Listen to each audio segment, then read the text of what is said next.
few things I've got to do this week. Number one is clean all this up, because this is just driving me mad. I've got stuff everywhere. Two, I need to make some sort of schedule when it comes to doing the videos and whatnot. And, that comes with organization. We all know how good I am in organization. So as you can see by the title, missed opportunities. And what do I mean by that? Well, I've had plenty of missed opportunities when it comes to my YouTube channel and branding.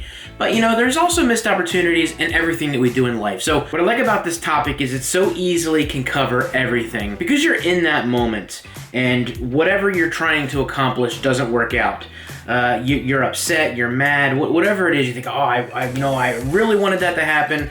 I worked hard and it didn't happen. What if? Missed opportunity, right? Well, you sit down years later, months later, however long later, and you think, well, maybe that happened, but this wouldn't have happened down the road. So things do happen for a reason. And yes, I'm getting into the superstitious portion of missed opportunities. Missed opportunity could be a good thing. Now, I have had many missed opportunities myself personally that I feel that my channel may have been a little bit further along than it could have been. There was a job that I really, really enjoyed working at, and I wish I would have been able to do a couple things different, and I still may be there today. However, I wouldn't be here. I wouldn't be up in Hershey, or maybe I would be, but it would have been that much harder to leave that job to come up here. What am I doing right now? I'm heading over to Lowe's, pick up some more crap. I want to get a moisture sensor to check the drywall in the basement to make sure that I'm cutting up enough, make sure I don't need to go any higher or replace all the drywall. Ugh.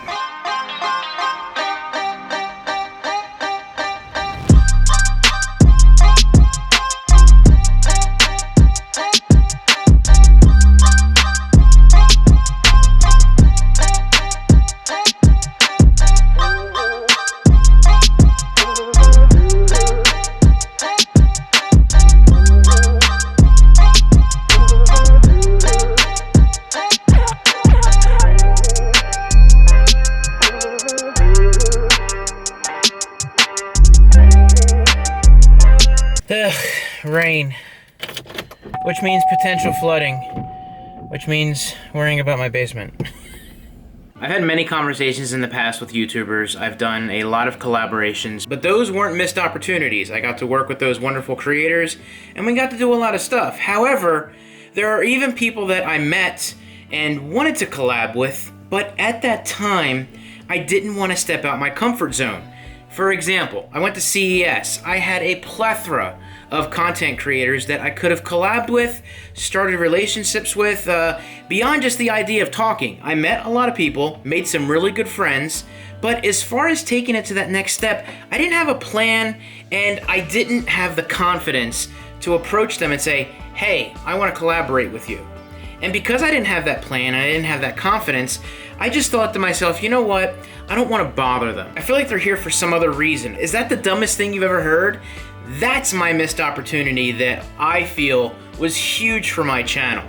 I just wanted to hang out and talk, which helped me tremendously. However, I feel that collaborating is so important. Just working with other people and seeing how they do things, getting your name out there and your face out there on their channels, and other people seeing you, fresh people seeing your content, is loads better than trying to build it just on your channel by yourself. I should say it makes it easier when you get out there and talk to other content creators. You certainly can have an idea and take it to its limit by yourself, but I think it's wonderful from a health standpoint, mentally, to be able to collaborate with other people. Now, of course, that leads me to YouTubers that have missed opportunities. And again, not to say that I'm any better than anyone else, because I certainly have my fair share of missed opportunities, but sometimes on the outside looking in, it's much easier to evaluate when you see something happen and go, oh man, could you imagine if they just had this one thing happen, or something that they worked hard for to get that opportunity laid out in front of them, and you just feel like it's just not happening. Like, you're like, and I've reached out to YouTubers and people that I've known, and I say, hey, look, here's just a suggestion, here's an idea. I hope it helps. because I certainly don't want anyone to fail. That is, without a doubt, the dumbest thing that I probably have learned through the years, that is just a horrible thing to do and a horrible way to treat other content creators, because they're just like me. They're trying to do the best that they can to create content, and I feel that if I can offer them some sort of advice or let someone else know, hey, you know more about this than I do, take a look at this, and maybe reach out to them and give them your 2 cents on that, and hopefully it could help them get better. So that's my short talk on missed opportunities, and like I've said, I've had many in the past. However, with the No Small Creators, I have decided to jump in with both feet and work with as many creators as I can, not caring about numbers or anything like that at all. I care about people and collaborating with each other, getting ideas from each other, and it helps me move to the next step. It motivates me to keep creating. If you enjoyed this video, please feel free to give it a thumbs up. Of course, if you're stopping by for the first time, hit that subscribe button. Thank you all for the continued support. You guys have a good one, and we'll see you in the next video.